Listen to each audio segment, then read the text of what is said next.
Welcome to the Prehocracy Show. All right. This is the show before the show that you watch after the show. Yes. And it helps us get into our groove. And as you may notice, things are a little bit different this week. Yeah. We are here with Skyler Ostler from the Cosplay Apprentice. He has his own channel, and it's awesome. And he brought all of his amazing... Look at some of these things. they're so cool. I don't want to call them toys because they're not toys. These are not toys. They're like weapons, but I mean...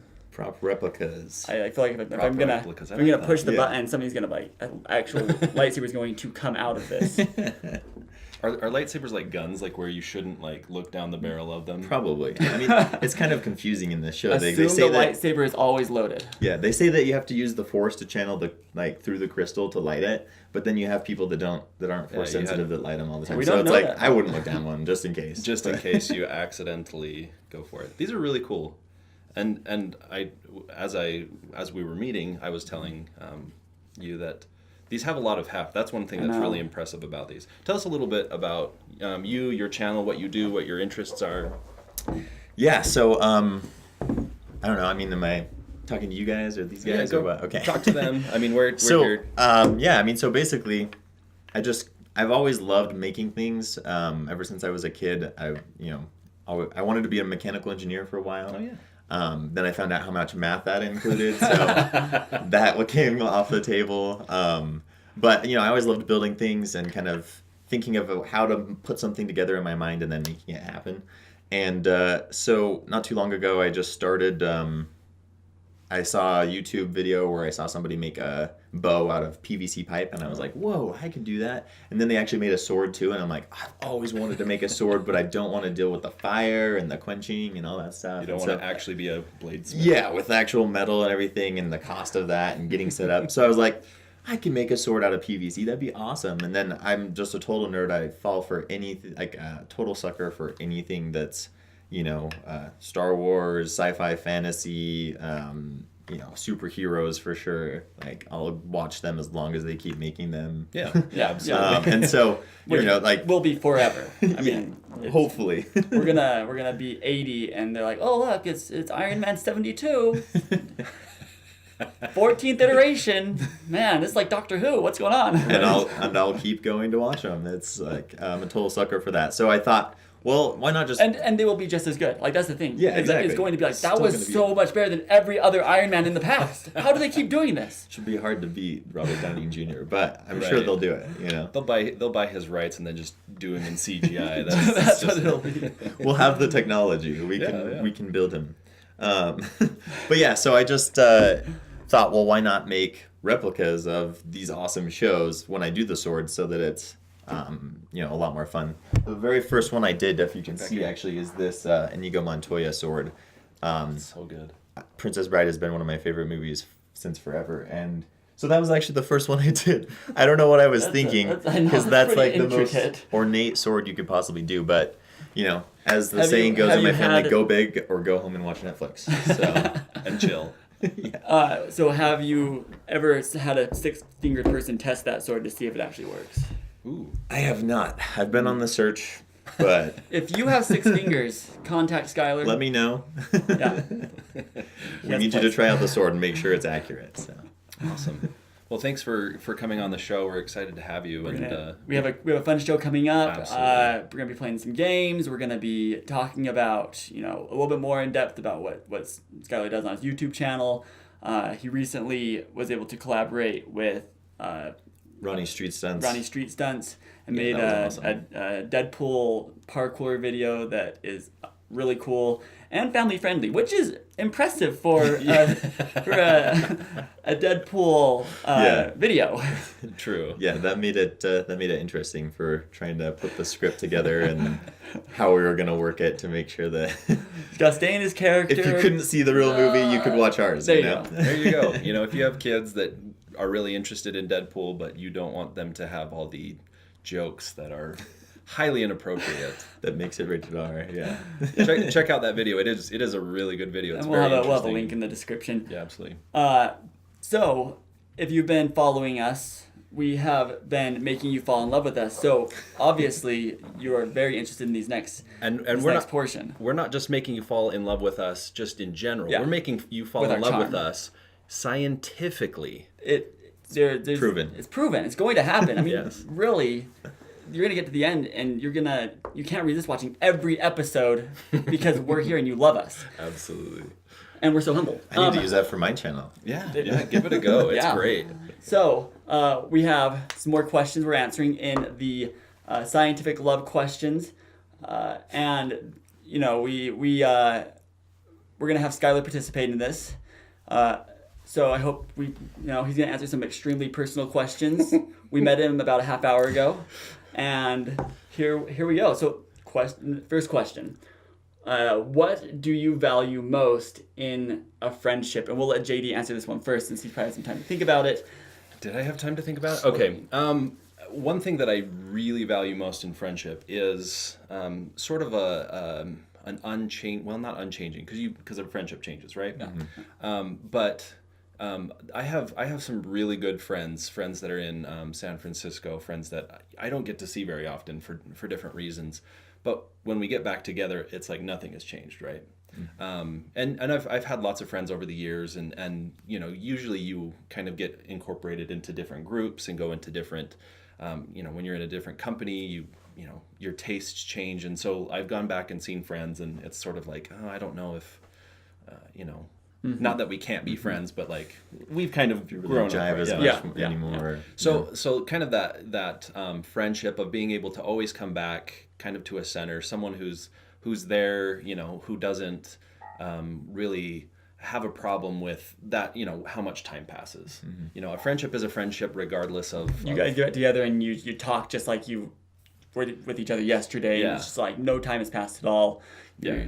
I don't know. So that's one thing that I value most in a friendship, is just because being an adult, you don't get to go out and hang out with your friends like you used to, right? For sure. Yeah. All right, I'll answer next. You've got some more time to think about this. But for me, I'm definitely one that's like loyalty. And I think it probably has something to do with, I don't even know, like as a kid, like I lived in like this neighborhood of girls. And so all my sisters had their best friend. Like it was like they were best friends. And all the guys that were my age lived like 3 streets away. And I had to ask permission to ride my bike down there. And they all lived in the same area. Like they all lived, in the same cul-de-sac, and they got together every single day, and they always did this stuff. And I was like on a year-round school, and they were on the same track, and I was on a different track. But they were like the closest ones. And so I'd go over there, and we'd play GoldenEye on 64, and it would be, and for some reason, it would always work out that it was those 3 against me. And I didn't even have a Nintendo 64. I was brand new. So it just became like this game of like, let's see how many times we can kill David. And, they weren't like the most loyal friends. And then one day I got mad at him. I kicked the basketball across the street and went home. And so like contrasting that to friends that I had later on in life where they were like super loyal, and they would call me and like make sure I was always included, and make sure that, even though like, again, they'd known each other for years and years, and I was coming in, they would always still make sure that I was included. And so I think like very much like a loyalty, and that you never walk away thinking, I wonder what they say when I'm not around. That's a good one. Yeah. All right. I like that. So first, just on the 007 thing, I totally know how that goes. Like, I would be the one that's like sitting in the corner like this, and everyone's just like, okay, this is easy. Same thing with Halo and when I tried Xbox and Halo and stuff, I was like, same thing. But I totally know how that goes. Yeah. But so all right, what do I value most in a friendship? Let's get deep here. Yeah. Going from the heart. From the heart. Mm-hmm. I would say just it would come down to someone that I know I can be myself around without feeling judged. That's good. Or feel like I have that thought of like afterwards, like, oh, did they think I was an idiot when I said this or acted this way? We'll find out in the comments. But yeah, just someone that I can know that I can be myself around and show my true self to, and feel comfortable and know that that they're gonna think I'm awesome anyway. That's really cool. And I've definitely found that in my wife, and I'm so glad that she is my best friend. I've never had anybody else that has been that close of a friend, and it's so awesome to be able to have someone like that every day that's there for you and everything. So I would say that just being able to be myself around that person and not feel judged or anything like that. Yeah, that's a great quality. Yeah. That's really cool. They know you're an idiot, and so they still hang out with you. Yeah, exactly. Or like, my lame jokes that I'd say are probably like grandpa jokes, like that they're not even just dad keep getting jokes, funnier to they are them, even though grandpa it's like, half of them are the same thing every and 2 you, weeks. and you tell the stories, you tell the same stories over and over again, and they still just think they're hilarious, even though they probably don't. They're probably like, oh, it's the story again. Okay, this guy. But you don't know that. Like, you don't know whether they think that you hate, whether they hate your stories, like, because they just accept who you are, and hey, that's great. Yeah, I know. All right, let's go on to the next one, and we'll start with you, Dave. Okay. What is your most treasured memory? What is in your jewel box? This was a tough one. I went on a run this morning. I was like thinking about this like the whole time, trying to figure it out. And like, you have like the typicals of like, my wedding day, when my children were born, like all those things. I'm like, all very treasured. Those are really treasured. But I think like fishing trips as a kid, and like so there was a lake that we would go to every year. And we'd go up there, and like the same things would happen. It would always so first, like, we'd get over there, and it would be the contest who could catch the first fish. And I'm not going to say who would always catch the first fish, because my mom always lets me know that it was her. So I'm not gonna. and this would just, but she did. It was just bizarre, and it still happens that she catches the first fish, and we always let her know when she doesn't. But then like it would be these things where. It was these games, and like we're really little kids. I mean, we're pretty young, and so, if you're away from your fishing pole and it catch the fish, whoever gets there, if you're not there, you have to. Dudes. And I think that, it really was, and you don't get credit for those fish. Person. And then there would be the rock skipping contest, and those were like some of the funnest times of just going and just seeing who can skip the rock the most times, and. Just try and find them. I loved those times. It was such an innocent, fun, like, you didn't care about anything else. It was just all about who can skip the rock the most times. And so it's not really like a single memory, but it's like these summers where as a family we'd go up and go fishing, and they kind of all blend together because they all happen. But, and I don't remember, like, even if you didn't catch a single fish, I think probably, when I was little, I would like be furious and I'd hate it. But like looking back, I don't remember a time when I didn't catch a single fish, because there were all those other activities and there were all those other things. Like fishing trips as a family were the greatest times growing up. That's awesome. Nice. Do you want to go next? Yeah, I've got one. Go ahead. So a similar type of thing. Obviously there's those very special moments and treasured moments of. When your kids are born and when you get married and that kind of stuff and everything. I would say that just, in the context of this, most treasured memory would be actually the courtship or the friendship that started to develop between me and my wife. I was living in Paris, France at the time when I wrote her a letter. Oh. And and we actually wrote through letter correspondence for about 8 months or so. Wow. From me sending letters from Paris to her here in Utah. That's like a movie. Right? And that's what's gonna be called, Letters from Paris. Letters from Paris. It's and gonna be if you written saw by... the letters, it magnifies it even more because both of us write in cursive. Oh, do you really?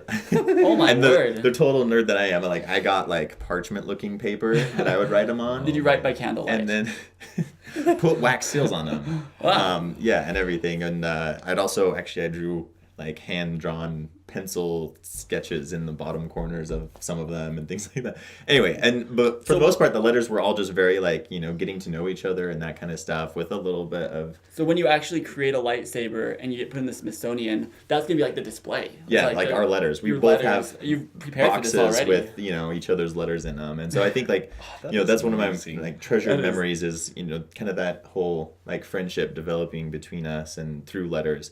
And, it's such a commodity nowadays to send and receive letters. with all the technologies that we have and things. And so that handwritten aspect, the time that it took and that we each put into them, and the little ornate details of like the wax seals, and she would draw little things on hers too, and like it was so really cool. awesome. And we both have all of our letters still from each other, and it's I don't know, it's just a really awesome memory and a keepsake. I now know the movie that we're all going to co-produce. Yeah, absolutely. We're here to help you with that movie, because that just sounds like a romanticized like movie. It's right? it's like a Nicholas Sparks movie, but it's real. Yeah, but it actually happened, and nobody dies. Indeed. And we'll make the cover look different. Yes, it won't be two people about to kiss. Okay, fantastic. Wow. All right. That blows me away. Treasured memory. Okay. I would say the same thing. There are a lot of great memories. I'm going to quickly say two. One is building a floor up in the attic with my dad. It was one of those things that it was just me and him. We got to build stuff together. It was one of those things that was just awesome, right? It was me and Dad, and we were doing that, and we built this floor, and you can stand on it, which, if you can stand on something, that's pretty sturdy, right? Remember, number two was my dad fell through the floor. Number two was when Dad, no. The second one is sort of related to the art field. When I, going through design, through art, through creativity, you're pushed away from it. I mean, every person along the route, there are a couple of people along the route that are like, encouraging and go for it, but you get a whole lot of you're not going to get paid. You'll be on the streets of Seattle, I always say this, eating a can of beans, selling oil paintings, right? That's the picture that's painted in your head. When I was going through school, I went to the Academy of Art University in San Francisco. I went down for a summer expo for online students, and I'm sitting there and I'm going through, and in one of the little sessions we talked about, they kind of talked about the hero's journey. They were like, they said, okay, who knows the hero's journey? They put up a picture of Yoda, and I'm like, oh yeah, I know the hero's journey, and they started asking the questions of like, how many of you feel like outcasts? And pretty much everyone in the room. You're all art students. Yeah, all art students, everybody. Yeah. I mean, they were basically they talked about this hero's journey, and it was sort of eye-opening, because here I am at this school that, I mean, they have neon artists. Like, you can major in neon making, which is like, my mind was blown. And it was one of those like mind-opening, here's all these different artists that specialize in stuff as detailed as that. I mean, of course there's artists that get paid. I mean, we see it across the board. Someone produced that, someone wrote that, someone did lighting on that, someone made those props. And it was kind of funny. After that little thing, we all got on a shuttle bus to go to one of the many buildings that they have around San Francisco.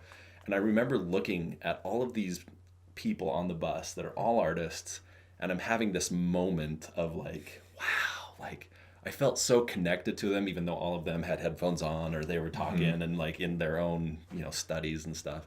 But it was just one of those things that would like made me feel whole and real, especially in the thing that I was choosing to do. That's really cool. That's awesome. Okay. Was there? This is a little behind, but we're not bad. Let's start with you on this one. You ready for this? Yeah. What is your most terrible memory? What is the worst thing? Or, you don't have to go the worst if you don't want to. So go surface if you want. I mean, I don't know. I consider myself an optimistic person, and I like to learn from bad experiences, but I don't tend to dwell on them and try to kind of, learn and not repeat the same mistake, but at the same time kind of forget it and like, think on the positive side, look at the silver linings and stuff. But I mean, I don't know, just the first one that comes to mind that stands out to me is when I was a kid, we were driving from Colorado to Montana, and we were driving through Wyoming, and all of a sudden out of nowhere there's just this like, it started raining really hard, and then it like started to freeze, and so there was tons of black ice on the road and everything like that. That's just My whole terrifying. family, my parents, my brother and my sister. My sister was just a baby at the time, and If the next word is died, then I don't know.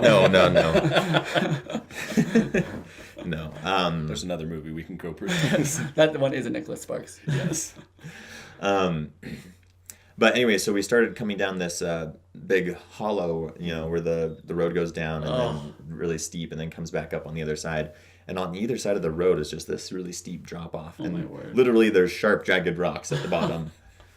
And our van starts to slide, and we slide off the side of the road. But luckily the ground wasn't frozen yet, just the road on the thin surface. And so it was soft enough that we kind of got stuck in the mud before, coming off the edge. We all got out of the car, and we were sitting there waiting. All of us got our coats on. Is on it the still side of raining? the road. Yeah, it's still raining and Lord. freezing.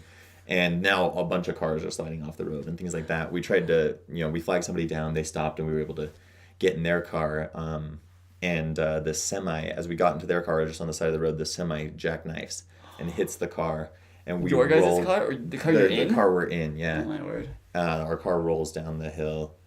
Towards the jagged rocks? This was actually just luckily a little bit further up, just past where the rocks were. But we rolled 4 times and then luckily landed right side up.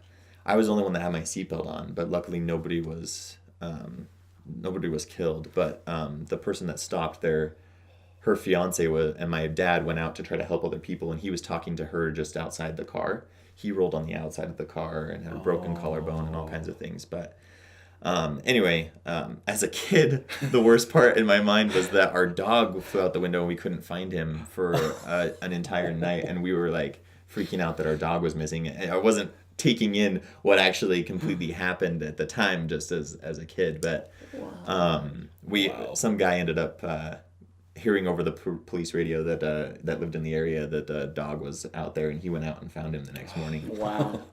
But anyway, so everything worked out. Nobody died. There were, some injuries, concussions, glass cuts, and things like that. I came out unscathed, wearing a seatbelt. Buckle up. Seriously. But I think that was probably one of for my dad, I can't imagine what that was for him, because he was further up helping someone else, and he looks down and sees the car that his family's in just rolling down the hill. So, I mean, that was kind of a scary and terrible memory. I don't think we should have had him go first. So I got this paper cut one time. But, I mean, like I said, I learned a lot of things from that. I never, even in a standing car, I never don't have my seatbelt on in a car. And, almost like we were truly protected. Yeah. That's amazing that everybody came out that day, alive from that. Freezing rain is terrifying. Yeah. even not having experienced it, like just the sound of that, like it hits and freezes like that. That's terrifying. Yeah, it was pretty scary. David Landeen, let's get into your terrible memories. All right, well, Beat that. So this is actually really interesting, because mine also has to do with black ice and a car, but it's not as traumatic. I mean, at least like for me, it wasn't. So my dad. So I was. Let's see. I want to say 4. My sister, my older sister was 6. My younger sister was around 2. And my mom was pregnant with my other sister. My dad was scoutmaster at the time. He has a winter camp coming up. So he decides, let's go up and find a campground, and I'll take the 3 kids with me, so that to give my mom a break. And I think we were staying overnight at my grandparents in Provo. Anyway, so we get in the car, we start driving up the canyon, and it's pretty late at night, and all of a sudden we hit black ice and go off the road, and it's like really far up the canyon, and so and it's steep. It's like a steep, and I remember the kid looking down into like the forest and thinking, I bet there's lions down there. I was sure that there were lions down there. Just the augmentation of a child's I mind. know. Right? Yeah. So I mean, for me, it wasn't like extremely traumatic, but I can only imagine what it was for my dad, who has 3 very young kids. It is nighttime, winter. You're up in the mountains where nobody goes in the winter, because you might hit black ice and go off the road. And so we just get out and start walking, and my dad carried my younger sister. Me and my sister had to walk. My older sister had to walk, and then it just happened to be that a car, for some reason, decides we need to go up the canyon. And they come up, and we didn't. I don't think we walked. I think we probably walked about 3 miles, and then this car, like, suddenly appears, and like, oh yeah, we just thought we need to go up the canyon for some reason, and it was pretty crazy. It was pretty awesome. And then they were able to take us back down the hill. And then the next day we went up and got the car. But I was like, how would that be? I mean, now being a father myself, like, that would be such a scary thing to be like, okay, we don't have, like, no cell phones, no way of communicating. We may have to walk. And we were, like, I asked my dad the other day how far up we were really far up the canyon. And so it's like, yeah, we may have to walk all the way back down because nobody would come and rescue. I mean, in the middle of the night, nobody's going to come up the canyon. But yeah, so it was a crazy thing. So, JD, what's your traumatic car experience? Well, it also involved. No, I'm just kidding. There's no ice in mine. And this is one, you know, you can bounce around all sorts of terrible memories, right? Yeah. You ready to get deep? This is deep. So probably my most terrible memory is around junior high. Of course, that's, you know, the worst part for everyone. The entire 3 years. I think we all had horrible experience. Like, everyone was just walking around being like, I'm the worst, right? So at least in my mind, and it, you know, my augmented child mind, in 7th grade, I was 210 pounds, which is 20 pounds lighter than what I am now. I was a big kid. I was a real big kid. And I had a retainer in my mouth. Oh.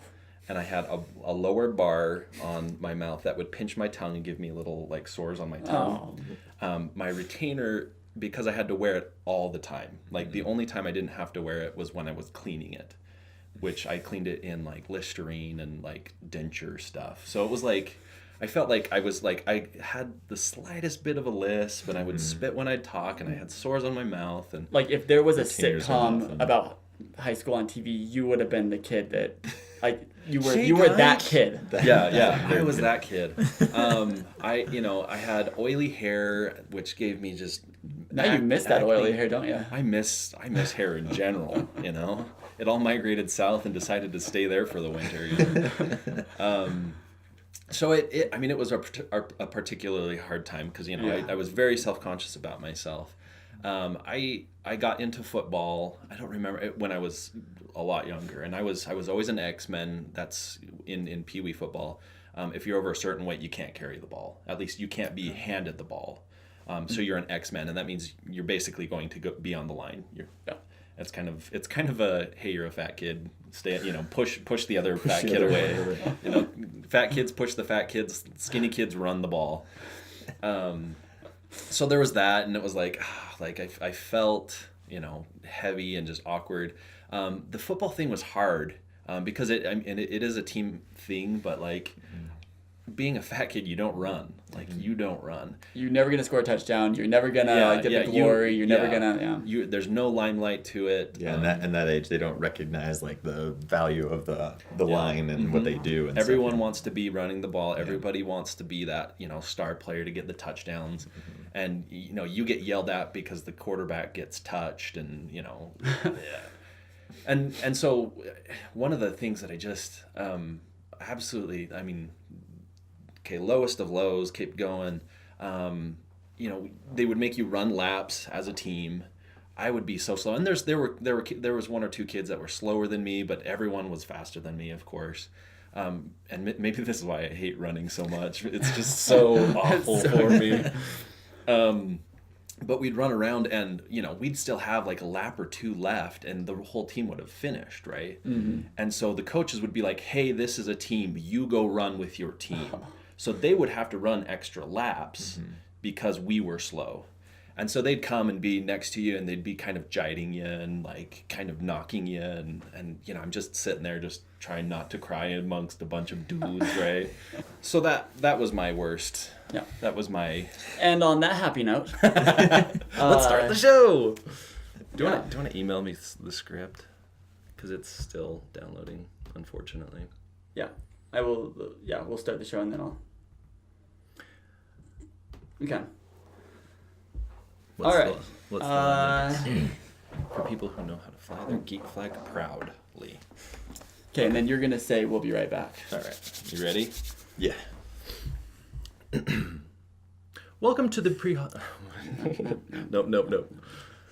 Welcome to the Adhocracy Show, the show for people who know how to fly their freak flag proudly. We'll be right back. You said freak flag. Did I say freak flag? Should we try again? Then I'll do it again. Take 7? Just kidding. I don't know. Welcome to the Prehocracy. No. I'm all emotional now. That's the problem. Welcome to the Adhocracy Show, the show for people who know how to fly their geek flag proudly. We'll be right back. And some guy approached them and said, "Hey, I'm going to sue you guys for using my shield design," or something like that. And they're like, "We don't need your shield design. We'll do something different." And that's when they came up with the round one.